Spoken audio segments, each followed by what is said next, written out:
Bienvenidos al podcast del vendedor profesional, el podcast en el que aprenderás las mejores técnicas para vender y para venderte a ti mismo. Hoy es viernes, como comenté en el episodio 0, es el día que dedicaremos a los jefes de equipo, a los directores, a todos aquellos que tienen que... a todos aquellos cuyos resultados no dependen directamente de su labor o de su trabajo, sino del trabajo de los demás.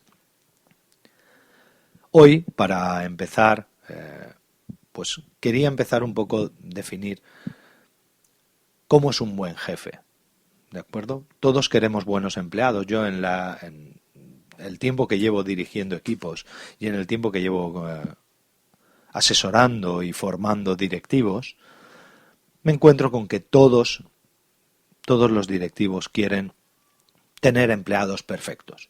Quieren tener empleados que sean proactivos, que tengan muchas ideas, que además tengan muchísimas ganas de trabajar siempre, que sean capaces de responsabilizarse de cualquier gestión, que sean, como digo, creativos en las soluciones a los problemas, que además sean súper productivos, que den muchos resultados, que trabajen solos, en los cuales se pueda confiar y delegar sin ningún problema. Pero claro, bueno, y todo eso a un precio ajustadito, que no les cueste mucho dinero.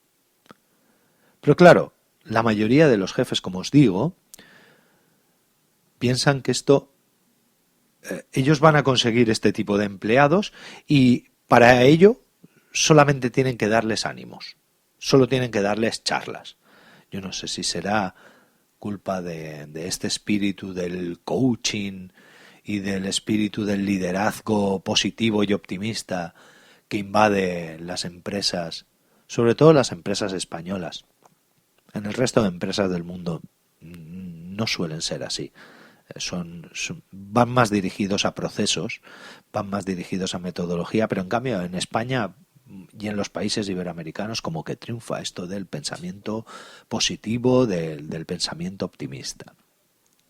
Como digo, estos directivos, estos jefes de equipo, se encargan de dar muchas charlas, mucha motivación extrínseca, mucho ánimo. Pero claro, no se esfuerzan en mejorar los procesos productivos ni en mejorar los procesos de control o los procesos de consecución de resultados. Si queréis un consejo,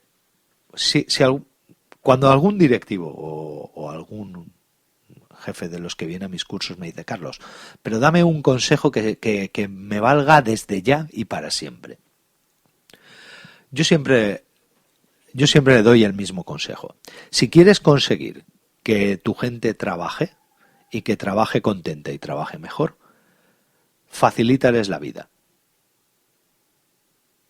Yo, por ejemplo, tengo una técnica que utilizo y es lo que yo llamo el buzón fantasma o las cartas fantasma, o llamadlo como queráis, lo habréis oído 1000 veces.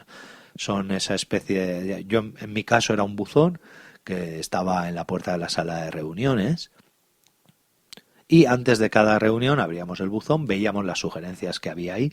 Esas sugerencias eran anónimas, podían ser quejas, peticiones, consultas, sugerencias, amenazas de muerte, cualquier cosa. Como digo, abríamos el buzón, sacábamos lo que había ahí y lo leíamos en la reunión semanal delante de todo el mundo.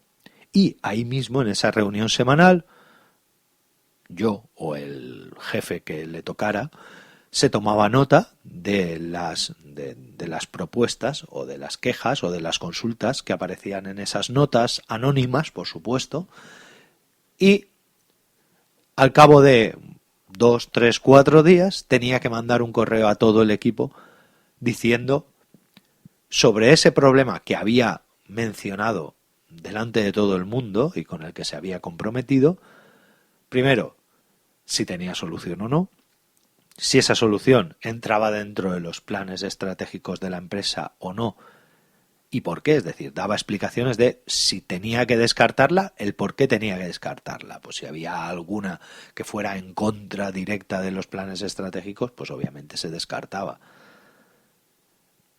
Y tenía que decir también, tenía que pasar un plan de mejora, que además, en el cual podía además pedir la ayuda de toda la gente a través de brainstormings, a través de ingeniería propia del puesto, ¿vale? Y con toda esta información, como digo, diseñaba una breve, pero muy breve. No, esto no se trata de hacer un proyecto de mejora como los que suelo realizar en Six Sigma, un proceso que dura 5, 6, 7 semanas. No, esto era una mejora muy concreta, solamente una, muy pequeña, pero una mejora que acercara al objetivo que se había puesto en ese papelito y que se había guardado en el buzón, y era el encargado de, semanalmente, en la reunión semanal, decir en qué situación estaba, con un límite siempre de 4 semanas. Es decir, tenías que haber mejorado algo la situación a lo largo de 4 semanas. La primera semana es un poco complicado, la segunda también. Durante el primer mes la gente se descuadra, pero poco a poco, cuando van cogiendo esta dinámica y en las reuniones se va viendo que se va progresando. Bueno, yo soy muy ferviente defensor de las reuniones, ya lo notaréis durante lo que dure este podcast, no el de hoy, sino toda la serie de programas.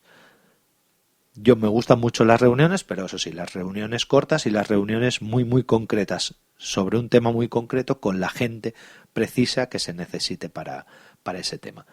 Como digo, en las reuniones, al principio se hacían un poco extrañas, pero luego, cuando se cogía la dinámica, al cabo de 2 o 3 meses, normalmente las mejoras, tanto las solicitudes de mejora, esas cartitas anónimas que se metían en el buzón, como las soluciones que planteaba el jefe del equipo responsable de llevar a cabo la mejora, eran buenísimas. ¿Por qué? Pues porque la gente ya se había acostumbrado a que no podía pedir un aumento de sueldo, que no podía pedir trabajar menos horas, que no podía pedir, yo qué sé, un cambio de una herramienta organizativa completa. Pero sí podía pedir, por ejemplo, pues cosas muy, muy, muy, muy, muy específicas, y que eso en 2, 3, 4 semanas sí que se podía resolver. Pues, por ejemplo, si resulta que para tu trabajo necesitabas tener disponibilidad de ciertos datos en movilidad, pues tu jefe tenía 4 semanas para habilitarte cualquier sistema para que eso se pudiera hacer. ¿Qué es lo que pasa? Que en 4 semanas te da tiempo a probar Dropbox, a probar Google Drive, a probar OneDrive, a ver cómo tienes que subir la información, a sincronizarla, a ver cómo la puedes ver en el dispositivo. Te da tiempo a hacer cosas y, como digo, poco a poco, cuando te metes en esta vorágine de pido cosas muy pequeñitas, pero muy concretas que me mejoran la vida, y mi jefe me las da antes de 4 semanas, consigues que la gente esté mucho más motivada. Además, al quitarles al delegar gran parte de responsabilidad en los procesos, pues la gente sentía como que tenía menos estrés. Pero bueno, como digo, para mejorar, para facilitar un poco la vida, iban muy bien estas cartitas. Y luego, otra cosa que también, cuando me dicen, vale, pero ya una vez que está muy bien lo de facilitarles la vida, pero dime algo más concreto, siempre hago referencia a los procesos. Los procesos son una cosa muy sencilla, pero un jefe que cree buenos procesos, que cree procesos que sean medibles, que sean controlables en todo momento y que además los vaya mejorando poco a poco, va a conseguir que sus empleados sean mucho más productivos, mucho más creativos, mucho más proactivos. ¿Por qué? Pues porque la responsabilidad de que algo salga bien no está en la persona, está en el proceso. Si tú haces un proceso muy, muy bueno, y eso es, por ejemplo, en lo que yo trabajo en Six Sigma, cuando tú generas o diseñas un proceso muy, muy bueno, ese proceso va a eximir de la responsabilidad de que salga bien o de que salga mal a la gente.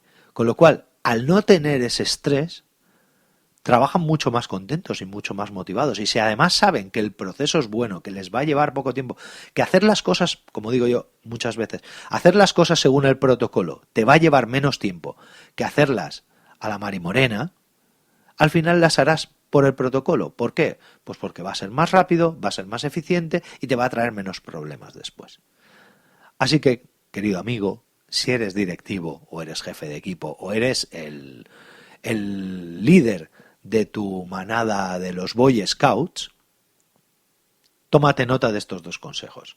Facilita un poco la vida a los miembros de tu equipo y intenta crear algún proceso que sea medible, que sea controlable, que sea eficiente y luego, poco a poco, hazlo más eficiente y mejóralo. Creo que son dos buenos consejos para el fin de semana. Ha acabado esta primera semana del vendedor profesional y, como digo siempre, os invito a que visitéis Spreaker, iVoox o iTunes y me dejéis comentarios sobre cualquier cosa que este podcast os haya